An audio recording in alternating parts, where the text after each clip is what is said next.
top firm on Wall Street turned to him for advice. We asked what advice he could give to all of us.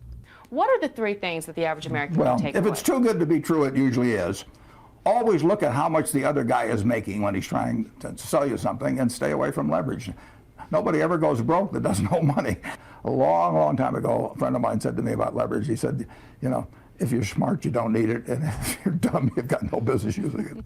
Buffett is famously known for his love of bridge. So we asked him, can the game make us rich? What aspect of your bridge game do you use in your investment strategy? Well, I'm not sure, but in bridge, everything anybody does or doesn't do, you're drawing inferences from, including your partner and your opponent. You're working with a partner. I mean, if you don't work well with partners, you're not going to have a winning bridge team over time. And everything you've learned from the past has some utility on the next hand you play, but the next hand is, you'll never play it. You've never played it before, and you'll never play it again in your life. But on the other hand,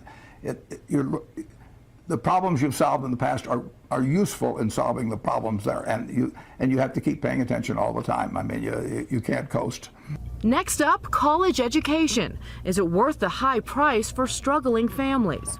With regards to, again, the current economic times and strides that families are going through, do you think that it's as important for the American family to put their child through college and higher learning at this time? It depends on the person, but generally speaking, investing in yourself is the best thing you can do. Anything that improves your own talents. Nobody can take it away from you. They can run up huge deficits, and the dollar can become worth far less. You can have all kinds of things happen, but if you've got talent yourself and you've maximized your talent, you've got a terrific asset. And so that doesn't mean everybody should go to college, but it does mean that any way you find to improve.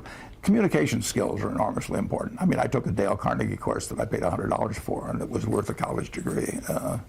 At least I thought it was. Maybe this interview will convince people otherwise. No, not at all. And while he'd be forced to deduct less from his charitable donations, the world's largest philanthropist is also breaking ranks with many of his fellow billionaires by supporting the president's stance on raising taxes. We need more taxes, too. If people are deterred from making a contribution because they only get a 28% deduction rather than a 35%, when they've had their capital gains only taxed at 15% against a much higher rate in the past, I would say that, you know, you're going to hear from people who say they're going to withdraw giving billions, who in the past have probably given $12.86 or something of the sort.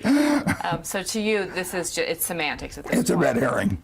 For Good Morning America, Bianca Goladriga, Sun Valley, Idaho.